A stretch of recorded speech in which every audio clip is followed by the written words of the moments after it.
நிகழ்ச்சிகள் கூட முழுமையாக பங்கேற்றது என்பது இந்த திருவள்ளூர் தமிழ்ச்சங்கத்துடைய அந்த நமது பவானி அவர்கள் தலைமையில் நடத்துகின்ற இந்த சங்கத்தில் தான் என்பதை நான் இந்த இடத்துல ஒரு பெருமையோட நான் கருதுறேன். ஏன்னா அவர்களுடைய அந்த ஆளுமை திறனும் அந்த அளவுக்கு அவர்கள் நடத்துகின்ற நிகழ்ச்சியின் அந்த வடிவமைப்பு மிக சிறப்பு. ஏற்கனவே கண்ணதாசன் நிகழ்ச்சிக்காக நாம் கலந்து கொண்டு ஒரு மிகச்சிறப்பான பட்டிமன்றத்தை நடத்தினோம். அதன் தொடர்ச்சியாக ஒரு மிகச்சிறந்த ஆளுமையாக இருக்கக்கூடிய ஒரு மனிதநேய பண்பாளராக இருக்கக்கூடிய கர்ம வீரர் காமராஜரை பற்றி அவருடைய அந்த 2 தன்மைகளை பற்றி விரிவாக அலசுவதற்காக இந்த நிகழ்ச்சியில நம்ம எல்லாம் இணைஞ்சிருக்கோம். அந்த அடிப்படையில் உங்கள் அனைவருக்குமே இந்த நிகழ்ச்சியில் பங்கெடுத்திருக்கின்ற அனைவருக்கும் மீண்டும் ஒருவரை இந்த நிகழ்ச்சியை சிறப்பாக வடிவமைத்த நமது பவானி அவர்களுக்கும் இந்த கருத்துக்களுக்கு வலு சேர்க்கின்ற வகையில் பட்டிமன்றத்திற்கு இங்கு வந்து இணைந்திருக்கின்ற அத்தனை ஆளுமைகளுக்கும் திட்டக்குடி செல்வராணி அவர்கள், மீரா அவர்கள், சங்கீதா அவர்கள், சையத் அபுதாயிர் அவர்கள், ஆனந்தி அவர்கள் மற்றும் இன்னொரு பீரா இருக்காங்கன்னு நினைக்கிறேன். ஸோ அத்தனை ஆளுமைகளுக்கும் என்னுடைய மனப்பூர்வமான வணக்கத்தையும் வாழ்த்துக்களையும் நான் தெரிவிக்கிறேன். ஒரு சில கருத்துக்கள் மட்டும் சொல்லிட்டு பட்டிமன்றத்துக்குள்ள போயிடலாம் நினைக்கிறேன். ஏன்னா சிறப்பு விருந்தினராகவும் நடுவராகவும் இருப்பதனால எனக்கு பணிகள் ரொம்ப சுலபமா இருக்கு. ஏன்னா 2 சார்பாகவும் ஒரு சில கருத்துக்களை முன்மொழிந்து விட்டு நம்ம பட்டிமன்றத்துக்குள்ள போயிடலாம். முதற்கண் நான் ஏன் இந்த நிகழ்ச்சியில் ரொம்ப பெருமிதத்தோடு இணைகிறேன் அப்படின்றது விளக்கினாலே அது சரியான ஒரு அறிமுகமாக இருக்கும் நான் நினைக்கிறேன். ஏறக்குறைய மருத்துவக் கல்லூரியில படிக்கும் பொழுது 1ஆம் ஆண்டுக்கு 1015, 2ஆம் ஆண்டுக்கு 1015, 3ஆம் ஆண்டுக்கு 2105, 4ஆம் ஆண்டுக்கு 2105 மொத்தமாக 10,000 ரூபாயில் என்னுடைய பல் மருத்துவ படிப்பை படித்துவிட்டு வெளியில் வந்தவன். காரணம், விலங்கியலில் 100க்கு 100 மதிப்பெண்கள் எடுத்து அந்த மருத்துவமனை சீட்டை நான் வாங்கினேன். அப்படி அந்த படிப்பிற்கான முக்கியத்துவத்தை கொடுத்து ஒரு மருத்துவக் கல்லூரியை மிக எளிமையாக அனைவருக்கும் கிடைக்கும் வகையில் திறமை இருந்தால் போதும் என்பதை அழுத்தமாக ஆணித்தரமாக உணர்த்திய ஒரு மாபெரும் பெரும் தலைவர் தான் கர்ம வீரர் காமராஜர், கல்வி கண் திறந்த வீரர் காமராஜர். பொதுவாகவே நான் மருத்துவமனையிலிருந்து கலந்துகிற எல்லா விதமான நிகழ்ச்சிகளிலும் இந்த ஸ்டெத்தஸ்கோப்போட தான் நான் வந்து பங்கெடுப்பேன். இந்த ஸ்டெத்தஸ்கோப்புக்கு பிறகு 2 கதைகள் இருக்கு. ஒன்று என்னுடைய தாய் தந்தையை பற்றி, அது பொதுவாக அன்னையர் தினத்துல நான் சொல்லுவேன். அதற்கு அடுத்த ஒரு கதைன்னு பாத்தீங்கன்னா கர்ம வீரர் காமராஜர் தான். ஏன்னா பல நேரங்கள்ல மிக முக்கியமா பாத்தீங்கன்னா முனைவர் போட்டுடுறாங்க. சில பேர் டாக்டர்னு போடும்பொழுது அது தமிழ் சார்ந்த மருத்துவர், தமிழ் சார்ந்த டாக்டர் நினைச்சிடுறாங்க. அந்த வித்தியாசம் தெரிய வைக்கணுன்றதுக்காக கூட நான் அதை போட்டுக்கிறேன். அது என்னுடைய தனிப்பட்ட முறையில. ஏன்னா நான் ஒரு அடிப்படையில் ஆங்கில மருத்துவம் படித்த மருத்துவர் என்பதை பல பேருக்கு புரிய வைக்கணும்னு. ஆனால் அதை தாண்டி ஒரு சராசரியாக ஏறக்குறைய ஒரு 150 ஆண்டுகளுக்கு முன்பாக அனைவருமே நாம் இருந்த அந்த வாழ்க்கை தரத்தை மாற்றி இன்று அனைவருமே மிகப்பெரிய போற்றுகின்ற அளவிற்கு கல்வியின் மூலம் நாம் உயர்ந்து நிற்பதற்கு அடிப்படை காரணமாக இருந்தது. இப்படிப்பட்ட ஒரு நிலையை நாம் அடைய வேண்டும் என்று கனவு கண்டவர் நமது பெருந்தலைவர் காமராஜர். ஆகவே எப்பொழுதுமே என்னுடைய தாய் தந்தைக்கு பிறகு நான் மனதில் மானசீகமாக நன்றி சொல்வது கர்ம வீரர் காமராஜருக்கு தான். சற்று முன்பு கூட நமது அன்பு தோழியாகவும் மிகச்சிறந்த ஆளுமையாக இருக்கக்கூடிய ஆனந்தி அவர்கள் குறிப்பிட்டாங்க ஆசிரியர்கள் என்று. ஆசிரியர்கள் என்பது கல்வி கண் திறந்தவர் என்ற முறையில், பள்ளிக்கூடம் திறந்தவர் என்ற முறையில் இருந்தாலும் கூட கல்வி அல்லது படிப்பு என்ற ஒரு விஷயம் எல்லாருக்கும் கிடைப்பதற்கு அடிப்படை காரணமாக வித்திட்டவர் நமது கர்ம வீரர் காமராஜர் தான். அந்த அடிப்படையில் அந்த கல்வியின் மூலமாக உயர்ந்தவன் என்ற முறையில இந்த நிகழ்ச்சியில கலந்து கொள்வதில் மற்றற்ற மகிழ்ச்சி அடைகிறேன். 2வதாக அதற்கு தான் சொல்ல வந்த என்னுடைய அந்த மருத்துவமனைக்காக, என்னுடைய மருத்துவ படிப்புக்காக நான் கொடுத்த தொகை அவ்வளவுதான். ஆனால் அப்படி நீங்க மெரிட் என்று சொல்லப்படுகின்ற தகுதியின் அடிப்படையில் அந்த சீட்டை வாங்கினா மட்டும்தான் சமூகத்திற்கான நல்லது செய்யணும்னு உங்களுக்கு தோணும். ஓட்டுக்கு காசு கொடுத்து ஓட்டை வாங்கும் பொழுது அதன் மூலமாக பதவி அடையும் போது அந்த காசை எப்படி சம்பாதிப்பது என்பதுதான் தோணும். அதை தான் சமகாலத்துல நம்ம இன்னைக்கு அனுபவிச்சுட்டு இருக்கோம். இந்த நேரத்தில் பெருந்தலைவரை பற்றி நாம் நினைப்பது மிக மிக அவசியம். இந்த நேரத்தில் இங்க இருக்கின்ற ஆளுமைகளுக்கும் சரி, இதனுடைய பதிவையோ அல்லது இதனுடைய விவரங்களையோ மற்றவர்களுக்கு தெரிவிக்கும் போதும் சரி, ஒரு கருத்தை நான் இங்க பதிவு செய்ய விரும்புறேன். இன்றுடன் நாம் அவருடைய நினைவலைகளை முழுகிவிடுவதோடு மட்டுமல்லாமல் முடிந்தவரை அவருடைய வாழ்க்கையின் சில லட்சியங்களாவது நம்மளுடைய வாழ்க்கையை நாம் ஏற்றுக்கொள்ள வேண்டும் நான் நினைக்கிறேன். அப்படித்தான் என்னுடைய வாழ்க்கையை நான் வந்து வடிவமைச்சிருக்கேன். அந்த அடிப்படையில் ஒரு பெருமித உணர்வோடு நான் பேசுறேன். எப்படி ஓட்டுக்கு காசு கொடுக்காமல் மக்களின் மனங்களை வென்று அந்த பதவியை நிர்வகிக்கும் போதுதான் மக்களுக்காக சேவை செய்யணும்ன்ற எண்ணம் வரும். அப்படி படிப்புக்கு காசு கொடுக்காமல் மருத்துவ படிப்பை படிச்சதுனால்தான் மக்களுக்கு சேவை செய்யன்ற எண்ணம் எனக்கு வந்தது. இதே படிப்பிற்காக நீங்கள் 50 லட்சமோ 1 கோடியோ கொடுத்தால் அந்த 50 லட்சத்தையும் 1 கோடியும் எப்படி திரட்ட வேண்டும் என்ற எண்ணம் தான் வரும். இது ஒரு பெரிய கம்ப சூத்திரம் அல்ல, பெரிய தெரியாத ரகசியம் அல்ல. எதை செய்தாலும் அதை மீண்டும் அறுவடை செய்ய வேண்டும் என்பதுதான் மனித மனம். ஆக நம் திறமையை வளர்த்து கொண்டு எப்படி ஒரு கல்லூரியில் நம் இடத்தை வாங்க வேண்டுமோ அதே போல நம்மளுடைய மனித மனதின் மூலமாக, மக்கள் சேவையின் மூலமாக மக்கள் மனதில் இடம்பெற்று அதன் மூலமாக நாம் உயர்ந்த பதவியை அடையும் போது மக்களுக்கான சேவையை செய்வது என்பதுதான் நம்மளுடைய தலையாய கடமையாக இருக்கும் என்பதை நமக்கு நிரூபித்து காட்டிய ஒரு மகாபெரும் உன்னத தலைவர் தான் பெருந்தலைவர் காமராஜர். 3 பேரை நினைக்கும் போது குறிப்பா நம்ம தமிழினத்துல சில நேரங்களில் என்னை அறியாமல் நெகிழ்ச்சியாக மகிழ்ச்சியாக ஆனந்த கண்ணீரே எனக்கு வரும் பல நேரங்கள்ல. அந்த 3 மனிதர்களை சொல்லிவிட்டு அடுத்த தலைப்புக்குள்ள நான் போயிடுறேன். 1 மகாகவி பாரதி. அந்த மகாகவி பாரதி என்ற ஞான சித்தனை நினைக்கும் போதெல்லாம் என்னை அறியாமல் சில நேரங்களில் என்னுடைய கண்ணீர் துளிகளே வரும். ஏன்னா அப்படிப்பட்ட ஒரு மிகப்பெரிய ஞானி, மிகப்பெரிய தத்துவ ஞானி, மிகப்பெரிய கவிஞர், தேசிய கவி என்று பல அடைமொழிகள் கொடுக்கலாம். அடுத்ததாக தமிழினத்தின் தலைமகனாக ஒவ்வொரு இந்தியனின் இதய சிம்மாசனத்தில் அமர்ந்திருக்கும் தங்க மகனாக இந்த உலகமே வியந்து பார்த்த ஒரு உன்னதமான மனித பிறவியாக இருக்கக்கூடிய மனித புனிதர் என்று நான் எப்போதும் அழைக்கின்ற டாக்டர் அப்துல் கலாம் அவர்கள். அவரை நினைக்கும் போது எனக்கு அப்போது கண்கள் எப்போதும் தண்ணீர் தரமும். அவருக்கான நிகழ்ச்சிகளை தொடர்ச்சியாக எங்களுடைய இயக்கம் முன்னெடுக்குது. இன்ஃபேக்ட் என்னுடைய புகையிலை இல்லா சமுதாய இயக்கத்திற்கான தலை பொறுப்பையே doctor Kalam tobacco free society movement தான் வச்சிருக்கேன். உலக சுகாதார நிறுவனத்தில் அவருடைய பேரை நான் அரங்கேற்றேன். அங்க இருக்கிற சில நண்பர்கள்ட்ட சொன்னேன், இந்த பேர் யாருன்னு கேட்கும்போது சொன்னேன், இவர் எங்களுடைய மனித புனிதர் என்று நான் ஒரு கடைமொழி கொடுத்தேன். சுவிட்சர்லாந்துல உலக சுகாதார நிறுவனத்துல ஜெனீவாவில் ஏப்ரல் மாதம் 1ஆம் தேதி நடைபெற்ற மாநாட்டுல. அதற்கு அடுத்ததாக நான் மிகவும் மதித்து அதை போல ஒரு ஆனந்த கண்ணீரையும் மகிழ்ச்சியும் நிகழ்ச்சி எனக்கு வர வைப்பது நமது கர்மவீரர் காமராஜர். இவர்கள் 3 பேருமே தன்னலம் என்பதை தாண்டி பொது நலத்திற்காக, மனிதருக்காக நியாயமான முறையில் திறமைகளை பிறருக்கு பகிர வேண்டும் என்ற அடிப்படையில் அத்தனை சாதனைகளை தான் வாழ்கின்ற காலத்துல செய்த ஒரு மனிதர்கள். அதில் கர்மவீரர் காமராஜரை ஒருபடி, இந்த மூவரில் ஒருபடி மேலே தூக்கலாம். ஏனென்றால் அவர் ஆட்சி பொறுப்பிலிருந்தும் பல்வேறு சாதனைகளை செஞ்சார். அதனால இவர்கள் மூவரை விடவே ஒருபடி மேலாக, ஏன்னால் அந்த ஆட்சி அதிகாரத்தில் இருந்து கொண்டு மக்களோடு மக்களாக உறவாடிய ஒரு மகாபெரும் ஒரு வித்தகர், தலைவர். அந்த அடிப்படையில் மிகப்பெரிய மகிழ்ச்சி அடைகிறேன். இது முதல் காரணம். 2வதாக தமிழ் என்பது என்னை பற்றி கூட மிக அருமையான ஒரு அறிமுகத்துல நம்மளுடைய பவானி அவர்கள் மிக சிறப்பாக குறிப்பிட்டாங்க. தமிழை தன்னுடைய மூச்சாக, உயிராக மதித்து பல்வேறு பணிகளை நான் செய்யறேன்னு. ஏன்னா தமிழன் என்பதில் நான் பெருமை அடைகிறேன்.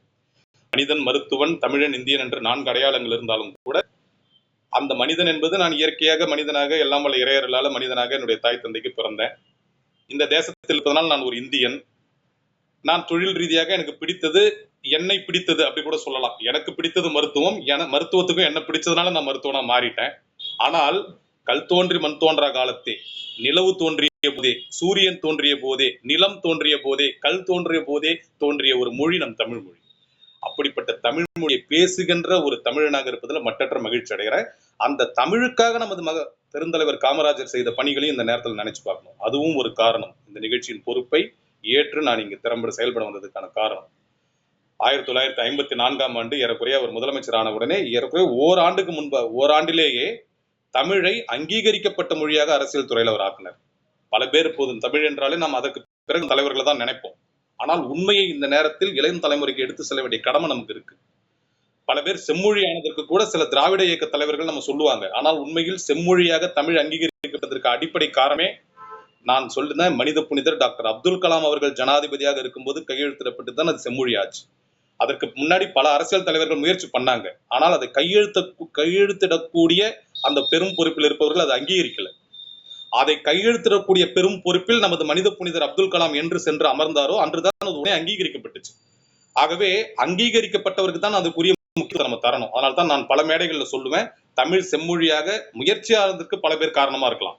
ஆனால் அது அங்கீகரிக்கப்பட்டதுக்கு அடிப்படை காரணம் மனித புனிதர் டாக்டர் அப்துல் கலாம் தான். தமிழ் உணர்வோடு அதை செஞ்சார். ஒரு அறிவியல் விஞ்ஞானியாக இருந்தாலும் கூட. அதை போலவே அவருக்கு முன்பாக அதை போலவே இருந்த மனநிலையில் மனிதநேயத்தோடு இருந்த நமது பெருந்தலைவர் காமராஜர் 1955ஆம் ஆண்டு ஏறக்குறைய ஆட்சி பொறுப்பேற்ற ஒரு வருடத்திலே தமிழை அங்கீகரிக்கப்பட்ட மொழியை மாத்தார். அரசாணைகள் தமிழ்ல வரணும்னாரு. எல்லாவற்றுக்கும் மேலாக இன்னைக்கு நம்ம குழந்தைகள் எல்லாம் படிக்கிறாங்க இலவசமா தமிழ்நாடு பாடநூல் கழகம். இந்த தமிழ்நாடு பாடநூல் கழகத்தை ஆரம்பித்தவரே நமது பெருந்தலைவர் தான். பல பேருக்கு தெரியாது. இன்று அந்த தமிழ்நாடு பாடநூல் கழகத்தில் பல பேர் ஊழல் செய்கின்ற அரசியல்வாதிகளா நம்ம பார்க்கிறோம். ஆனால் அன்று அனைவருக்கும் அந்த புத்தகங்கள் கிடைக்க வேண்டும் என்று பாடநூல் கழகத்தை ஆரம்பித்தவர் அவர் தான். தமிழுக்காக ஒரு அமைப்பை ஆரம்பித்தவர் அவர் தான். தமிழ் ஆட்சி மொழியாக வேண்டும் என்று பல இடங்களில் வலியுறுத்தியவர் அவர் தான். அப்படி தமிழின் மீதும் பற்று கொண்ட ஒரு மிகப்பெரிய தமிழர். அதனாலதான் தந்தை பெரியார் என்று நம்மால் அன்போடு அழைக்கப்படுகின்ற அந்த பகுத்தறிவு பகலவன் பச்சை தமிழர் என்று பெயர் கொண்டு நமது காமராஜர் அழைச்சாரு. காமராஜர் கூட அவர் சொல்ல மாட்டார், காமராசர் தான் சொல்லுவார். அந்த ஜாவை கூட எடுத்துட்டு சான் போடுவார். அந்த அளவிற்கு பெருந்தலைவரை மிகவும் மதித்தவர் தந்தை பெரியார். அந்த அளவிற்கு பச்சை தமிழராக வாழ்ந்தவர். அதுவும் ஒரு காரணம். மூன்றாவது மிக முக்கிய காரணமாக இதை சொல்லி நம் பட்டிமன்றத்துக்குள்ள நுழையலாம் நினைக்கிறேன். காட்சிக்கெளியன் கடுஞ்சொல்ல நடிலன் மீ கூறும் மன்னன் நிலம் என்று நமது வள்ளுவன் ஒரு குறள் எழுதியிருப்பான். பண்புடைமை என்ற ஒரு அதிகாரத்தை 100வது அதிகாரமா வச்சான். நான் பல மேடைகள்ல சொல்லியிருக்கேன். குறிப்பா மாணவ செல்வங்கள்ட்ட பேசும்போது அடிக்கடி சொல்லுவேன். ஒவ்வொரு மனிதர்களுக்கும் குறிப்பாக திருக்குறள்ல நீங்க 133 அதிகாரத்தை படிக்கணும்ன்ற அவசியம் இல்ல. 10 உடைமைகளை மட்டும் படிச்சிருங்க. அந்த 10 உடைமைகள்ல ஏதாவது ஒரு குறளையாவது படிச்சிருங்க. 10 குறள். அதை மட்டும் படிச்சு அதை கடைபிடிக்க முயற்சி பண்ணுங்க. அதுவே உங்களுடைய வாழ்க்கையை மாற்றணும் அப்படின்னு. அன்புடைமை, அறிவுடைமை, அருளுடைமை, அடக்கமுடைமை, ஆள்விட உடைமை, பண்புடைமை, பொறையுடைமை, ஒழுக்கமுடைமை, ஊக்கமுடைமை, நாணுடைமை. 10 உடைமைகள். என் கையில இருந்த வாட்ச் எப்போதும் என் கூட இருக்கும். இந்த ஸ்டெத்தோஸ்கோப் நான் எப்ப மருத்துவமனைக்கு வந்தாலும் இருக்கும். நான் போடுகின்ற சட்டை என்னுடைய உடைமை. இப்படி இந்த 10 உடைமைகள் நம்ம கூட வாழ்க்கையில எப்போதும் இருக்கணும். அதனாலதான் உடைமைன்னு வச்சார் அதுக்கு பேர். கல்வியை கூட உடைமைன்னு வைக்கல. ஆனா அறிவை உடைமைன்னு வச்சாரு. கல்வி வேற, அறிவு வேற. அதனாலதான் படிக்காத மேதையாக இருந்த காமராஜர் பல அறிவுள்ளவர்களை உருவாக்கக்கூடிய கல்விக்கூடங்களை திறந்தார். அதனால படிப்புக்கும் அறிவுக்கும் நிறைய வித்தியாசம் இருக்கு. படிப்பு என்பது வெறும் பட்டம். அது ஏட்டு சுரக்காய். அந்த படிப்பை வைத்து நாம் எந்த அளவிற்கு பிறருக்கு பயன்படும்படி வாழுகிறோமோ அதுதான் உண்மையான ஒரு வாழ்க்கை. அதை நமக்கு உணர்த்தியவர் தான். அப்படி பண்புடைமைன்ற அதிகாரம் மிக மிக முக்கியமான ஒரு அதிகாரமா நான் பல இடங்கள் வலியுறுத்துவேன். அதில் அன்புடைமை ஆன்ற குடிபிறத்தல் இவ்விரண்டும் பண்புடைமை என்னும் வழக்கு அப்படின்னு ஒரு அற்புதமான குறளை போட்டிருப்பாரு. இந்த இரண்டையும் தன்னுடன் கொண்டவர் தான் நமது கர்ம வீரர். பணிவுடையவன் இன்சொலநாதன் ஒருவருக்கு அணியல்ல மற்ற பிற அப்படின்னு ஒரு குறள்ல வலியுறுத்தி இருப்பாரு. அப்படி பணிவுடையவனாக மிகவும் இனிமையான மொழிகளை பேசக்கூடியவராக மக்களை நேசிக்கக்கூடியவராக அனைவருடனும் பழகக்கூடியவராக இருந்தவர் தான் நமது பெருந்தலைவர் காமராஜர். அந்த அடிப்படையில் திருக்குறளின் இலக்கணப்படியும் அவர் வாழ்ந்திருக்காரு பல இடங்கள்ல. அது அரசனுக்குரிய அந்த ஒரு உரிமையா இருந்தாலும் சரி, ஒரு தமிழனாக வாழ்வதா இருந்தாலும் சரி, ஒரு குடிமகனோடு பழகுவதாக இருந்தாலும் சரி, மனிதநேயத்துடன் இருப்பதாக இருந்தாலும் சரி, ஆளுமை பண்போடு இருப்பதாக இருந்தாலும் சரி, அதில் மிக முக்கியமாக நான் கருதுவது இந்த பண்பு என்பதுதான். சட்டம் என்பது மக்களுக்கானது. மக்கள் சட்டத்தை மாத்தலாமே ஒழிய சட்டத்துக்காக மக்களை என்ற நேரமும் மண்டியிட வைக்கக்கூடாது என்று நமக்கு வழிகாட்டிய ஒரு உத்தம தலைவர் நமது காமராஜர். பல நேரங்கள்ல சட்டம் என்ன சொல்றதுக்காகவே நம்ம மனித நேயத்தை மறந்துடுவோம். ஆனால் கர்ம வீரர் காமராஜர் தான் அதை நமக்கு வழிகாட்டினர். ஒரு முறை தேசிய கீதம் பாடும்போது ஒரு குழந்தை மயக்கம் விழுது. தேசிய கீதம் பாடும்போது அசையக்கூட கூடாது என்பது ஒரு மரபு. ஆனால் மயக்கம் போட்டு வந்தவன தேசிய கீதத்தை நிறுத்த சொன்னார். இந்த தேசத்தை மதித்த, தன் மனதுக்குள் துதித்த, என்றும் பூஜித்த நமது பெருந்தலைவர் காமராஜர். அதனாலதான் பாரத ரத்னா என்ற புகழ் அவருக்கு வழங்கப்பட்டது. தமிழினத்தின் ஒரு தலைமகனாக இருந்து பாரத ரத்னா வாங்கின மிகப்பெரிய ஒன்னு நமது கர்ம வீரர் காமராஜர், இன்னொன்னு நமது மனித புனிதர் டாக்டர் அப்துல் கலாம். இவங்க 2 பேரையும் 2 கண்களாக ஒரு இளைஞன் எடுத்துக்கொண்டாலே, அவர்களுடைய வாழ்வியலை கற்றுக்கொண்டாலே மிக சிறப்பான ஒரு வாழ்க்கை வாழலான்றதுல எந்த சந்தேகமும் இல்லை. ஆகவே அவருடைய பண்பு, தமிழ் மீது அவர் கொண்டிருந்த ஆர்வம், அனைத்திற்கும் மேலாக பல்வேறு விஷயங்களை, குறிப்பாக கல்விக்காக அவர் செய்த பல்வேறு சாதனைகள், இவைதான் கர்ம வீரர் காமராஜரை பற்றி இந்த பட்டிமன்றத்தில் சிறப்பு விருந்தினராக மட்டுமல்லாது நடுவராகவும் நான் பங்கெடுக்க வேண்டும் என்ற ஒரு எண்ணத்தை எனக்கு உருவாக்குச்சு. அதனூடாக ஒரு துணுக்கு செய்தியை சொல்லி என்னுடைய அறிமுகம் நிறைவு செய்யறேன். கிங்ஸ் ஆர் பார்ன் இன் ஜூலைன்னு ஒரு கோட் இருக்கு.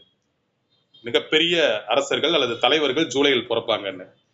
அது இயற்கையாக இறைவன் அமைத்ததோ என்னவோ, கர்ம வீரர் காமராஜர் பிறந்த இதே ஜூலை 15ஆம் தேதிக்கு 3 நாட்கள் முன்பாக ஜூலை 12ஆம் தேதி தான் நானும் என்னுடைய பிறந்த நாளை கொண்டாடினேன். இந்த நேரத்தில் என்னுடைய பிறந்த நாளுக்காக மிக சிறப்பாக எனக்கு வாழ்த்துக்கள் தெரிவித்த அத்தனை ஆளுமைகளுக்கும் என்னுடைய மனப்பூர்வமான நன்றிகளை இந்த நேரத்தில் நான் காணிக்கையாக்குறேன்.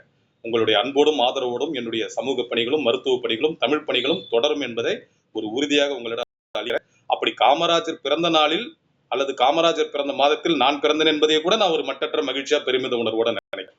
அப்படிப்பட்ட ஒரு அற்புதமான ஒரு தலைவர். அவரை பின்தொடர்ந்து இதே ஜூலை 7ஆம் தேதி நமது அப்துல் கலாமுடைய நினைவு நாளை நம்ம அனுசரிக்கிறோம். அந்த நிகழ்ச்சிக்கும் உங்கள் அனைவருக்கும் நான் அழைப்பு கொடுப்பேன். நீங்கள் அனைவரும் அதில் கலந்து கொள்ள வேண்டும் என்ற ஒரு சிறிய வேண்டுகோளையும் வைத்துவிட்டு, மிக சிறப்பான இந்த தலைப்பில் பேச இருக்கின்ற அத்தனை ஆளுகளுக்கும் என்னுடைய மனப்பூர்வமான வாழ்த்துக்களை மீண்டும் தெரிவித்து, ஒவ்வொரு ஆளுமையும் 6 to 7 நிமிடங்கள் மட்டும் எடுத்துக்கங்க. நீங்களாகவே உங்களுடைய நேரத்து மேலாண்மை கருதி நீங்க முடிச்சுக்குங்க. ஒருவேளை நீங்க அதை தாண்டி போகும்போது உங்களுடைய குரல் மியூட் செய்யப்படணும்ட்டு நான் பவானி அவர்களுக்கு ஒரு வேண்டுகோளா வைக்கிறேன். 6 to 7 நிமிடங்களுக்குள் உங்களுடைய உரையை நீங்க நிறைவு செய்யுங்க. அனைவரும் உங்களுடைய கருத்துக்களை சொல்லுங்க. பல்வேறு வெளியரங்க நிகழ்வுகளில் நான் பங்கெடுக்கும் போது நான் அறிவிப்பது போல இங்கேயும் அறிவிக்கிறேன். எப்பொழுதுமே அந்த நிகழ்ச்சிகள் சிறப்பாக பேசுகின்ற 2 ஆளுமைகளுக்கு பரிசளிப்பது என்னுடைய வழக்கம். அது என்னுடைய தனிப்பட்ட மகிழ்ச்சிக்காக. அந்த அடிப்படையில் இங்கு பேசுகின்ற ஆளுமைகளிலும் தேர்ந்தெடுக்கப்படுவார்கள். அவர்களுக்கான பரிசு வெகு விரைவில் அனுப்பப்படும் என்பதையும் இந்த நேரத்தில் தெரிவித்து என்னுடைய அறிமுக உரையை நிறைவு செய்கின்றேன்.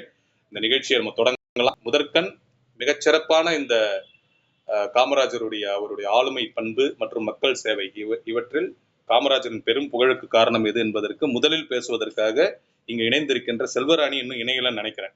அவங்க இணைஞ்சிட்டாங்கன்னா அவங்கள முதல்ல கூப்பிடலாம். அப்படி இல்லைன்னா மீரா அவர்கள் மக்கள் சேவைக்காக அவர்களுடைய கருத்துக்கள் முன்வைக்கலாம்.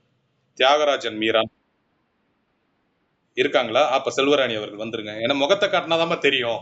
அகத்தை மட்டும் காட்டினா எப்படிமா தெரியும்? அகத்தின் அழகே முகத்தில் தானே தெரியும். சரி வாங்க செல்வராணி வாங்க. ஒரு மிகச்சிறந்த பட்டிமன்ற பேச்சாளர். செல்வராணி பத்தி ஒரு வார்த்தைகள் சொல்லிடுறேன். அதாவது எங்களுடைய இயக்கம் ஆரம்ப காலத்தில் தொடங்கப்பட்ட காலத்திலிருந்து, ஏறக்குறைய கொரோனா காலத்தில் தொடங்கப்பட்ட காலத்திலிருந்து தூணோடு தூணாக நின்று எங்கள் இயக்கத்தின் வளர்ச்சிக்கு மிகப்பெரிய பங்காற்றிய ஒரு மிகச்சிறந்த ஆளுமை திட்டக்குடியை சேர்ந்த செல்வராணி. என் மீது தனிப்பட்ட முறையில் மிகுந்த அன்பும் மரியாதை கொண்ட ஒரு மிகச்சிறந்த என்னுடைய தமிழின் ரசிகைன்னு கூட அவங்களை சொல்லலாம். என்னை எப்போதுமே அவங்க அழகிய தமிழ் மகன் தான் கூப்பிடுவாங்க. ஒரு மிகச்சிறந்த ஆளுமை. பல்வேறு களங்கள்ல பல்வேறு விதமான உரைகளை மிக சிறப்பாக அவங்க நிகழ்த்துறாங்க. அவருடைய சமீப அவர்களுடைய பல்வேறு விதமான உரைகள் எல்லாம் பார்க்கும்போது எனக்கே ஆச்சரியம். அந்த அளவுக்கு மிகவும் மெருகூட்டப்பட்ட ஒரு பேச்சாளராக மிளிர்ந்து கொண்டிருக்கிறார்கள். இன்னும் பல்வேறு உயரங்களை அவங்க நிச்சயமா அடைவாங்க. அப்படிப்பட்டவர்கள் பட்டிமன்றத்திற்கு நான் நடுவராக பொறுப்பேற்பது என்பது இயற்கையாக அமைய ஒரு விஷயம். அதை நம்ம பவனி அவர்களுக்கு தான் நன்றி சொல்லணும். ஆகவே முதல் பேச்சாளராக முத்தான ஒரு பேச்சாளராக நம்ம திட்டக்குடி செல்வராணி அவர்களை. அவங்க கிட்ட இன்னொரு சிறப்பு என்னன்னா எல்லாரும் கவி குயில்னு போடுவாங்க. இவங்கதான் கவி குயின்னு போட்டாங்க. நான் முதல் முறையில அசந்து போனேன். என்னடா கவி குயின், ஆங்கிலத்தில் தமிழை இணைச்சு ஒரு பட்டப்பேர் எப்படா வர முடியும்? ஆனா அப்படிப்பட்ட ஒரு புதுமையை கூட புகுத்தின ஒரு திட்டக்குடி செல்வராணி. கவி குயின், கவி ராணி என்று நம்ம தமிழ்ல மொழிபெயர் செய்துக்கலாம். அப்படிப்பட்ட செல்வராணி அவர்கள் இப்பொழுது தான் மிக மிக முக்கியமாக பெருந்தலைவரின் புகழுக்கு காரணம் என்பதை வலியுறுத்தி பேசுவதற்காக அன்போடு வரவேற்கலாம். நன்றி.